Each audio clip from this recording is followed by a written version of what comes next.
Hi friends, எல்லாருக்கும் வணக்கம். இன்றைக்கி ஆடி அமாவாசைங்க. ஆடி அமாவாசை வருடத்திற்கு ஒரு முறை வரக்கூடிய சிறப்பான ஒரு அமாவாசைங்க. இந்த நாளில் நம்ம ஒவ்வொருத்தரும் குலதெய்வ கோயிலுக்கு போயிட்டு வர்றது ரொம்பவே நல்லதுங்க. நம்மளும் அப்படி தான் இன்றைக்கி குலதெய்வ கோயில் போயிட்டு வந்துடலான்னு சொல்லிட்டு புறப்பட்டாச்சு.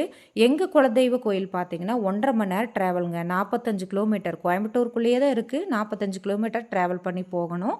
அதாவது கோயம்புத்தூர்லேருந்து அன்னூர் வழியாக போயிட்டு அன்னூர்லேருந்து மோப்பிரிப்பாளையம், அங்கேருந்து காடுவெட்டிப்பாளையம், அப்புறம் பார்த்திங்கன்னா தொட்டக்கலம்புதூர் அப்படிங்கிற ஊரில் தான் கோயில் இருக்குது. பாருங்கள், கோயிலோட என்ட்ரன்ஸுக்கு நம்ம வந்தாச்சு. கோயிலுக்கு வந்தாச்சுங்க. எங்கள் குலதெய்வம் பார்த்திங்கன்னா ஸ்ரீ கோதண்ட ராமருங்க. நம்ம கோயில் பார்த்திங்கன்னா இப்போ தான் ஒரு 46 நாளைக்கு முன்னாடி கும்பாபிஷேகம் முடிஞ்சதுங்க. அது ஒரு வீடியோ போட்டிருப்பேன். கோயில் ஆல்மோஸ்ட் 90% வேலைகள் முடிஞ்சதுங்க. இனிமேல் வேலை நடந்துகிட்ருக்கு. இது மெயின் கோபுரம் பார்த்திங்கனாலே தெரியும். அவ்வளோ அற்புதமாக பெயிண்டிங் பண்ணி ரொம்ப சிறப்பாக இருந்ததுங்க. புது பொலிவோட அவ்வளோ சூப்பராக இருக்குது.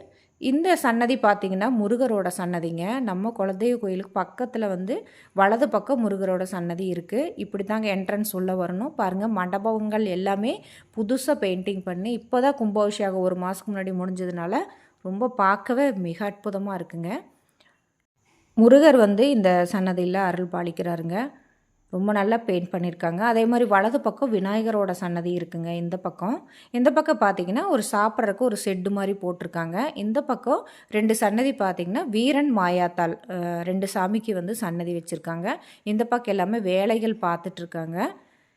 இந்த சாமி பார்த்திங்கன்னா விநாயகர் சாமிங்க.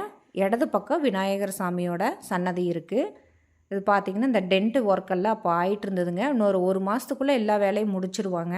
இது மெயின் கோபுரங்க. மெயின் கோபுரம் எவ்வளோ சூப்பராக இருக்குது பாருங்கள். இதுதான் மெயின் கோபுரம். கோபுர தரிசனம் கோடி புண்ணியம்னு சொல்லுவாங்க. அந்த மாதிரி மிக அற்புதமாக பெயிண்ட் பண்ணியிருந்தாங்க. ரொம்ப மனசுக்கு ரொம்ப நல்லா இருந்தது குலதெய்வ கோயிலுக்கு போனது. கூட்டம் அன்னைக்கு காலையிலேயே நிறைய பேர் வந்துட்டு போயிட்டாங்க. நாங்கள் போகிறப்ப கூட்டம் ரொம்ப கம்மியாக தாங்க இருந்தது. பாருங்கள், இந்த சாமி ஸ்ரீ மாயாத்தாள் சாமி. பக்கத்துலேயே வீரன் சாமி இருக்காங்க. துணை தெய்வங்கள் எல்லாமே மண்டபத்தோட பெயிண்டிங் இதெல்லாம் பார்த்திங்கன்னா அவ்வளோ சூப்பராக இருந்ததுங்க. ரொம்ப நல்லா இருந்தது. அந்த கிளைமேட்டுக்கும் அந்த கோயிலுக்கு போனதுக்கும் திருப்தியான ஒரு மனநிலை கிடச்சிச்சுங்க. அதனால் இந்த அமாவாசையை தவற விடாமல் முடிஞ்ச அளவு நம்ம குலதெய்வ கோயிலுக்கு போயிட்டு வர்றது ரொம்பவே நல்லதுங்க. பாருங்கள், அருள் பாலிக்கிறாருங்க ஸ்ரீ கோதண்டராமர். நாமளும் தேங்காய் பழம் எல்லாம் கொடுத்து பூஜைக்கு எல்லாமே அற்புதமாக பூஜை செஞ்சுட்டு அருமையாக இன்றைக்கி சாமி கும்பிட்டு வந்தேங்க. அதுக்கப்புறம் லஞ்சு அங்கேயே